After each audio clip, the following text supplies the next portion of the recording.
Meet the Goldilockses. The Goldilockses are an alien family looking for a new home.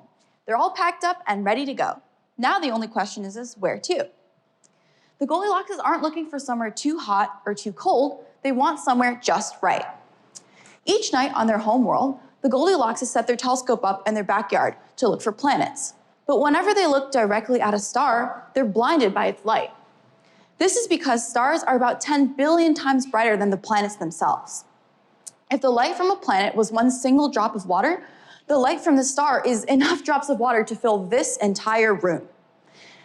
Today, 98% of all the exoplanets that we know about, we've found by looking at the stars and noticing them wobble or dip in their brightness, not from looking at the planets directly. That's where I come in. I'm an exoplanet real estate agent specializing in just right planets.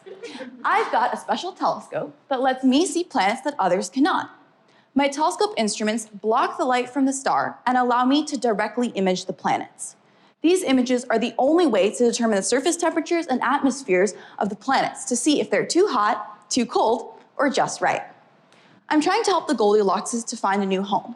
And to give them the most options to choose from, I still need to perfect my telescope. For that, I need two things.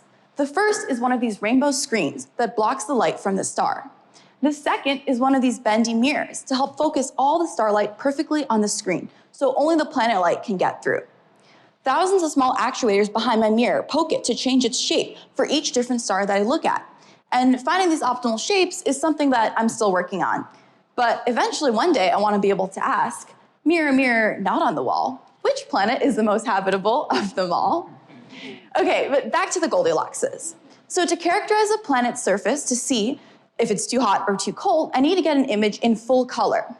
I've been working on designing my screen so that it can block the light from the star and do so at several wavelengths.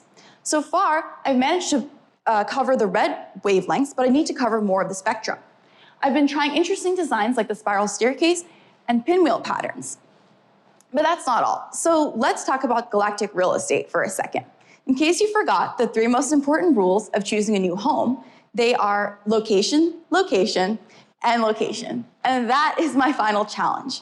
You see, there are already several planets that we can see, but those are all much farther away from their stars. Just right planets, where the Goldilockses might actually want to live, are much closer into their stars. But those are the hardest to see.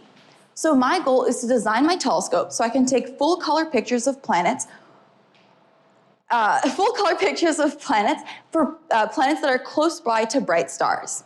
Much like the Goldilockses, I've been searching for the just right combination of screen design and bendy mirror shape. And once my instrument upgrades are complete, I might even be able to help one of you find a new home. Is anyone out there looking for a new planet to live on?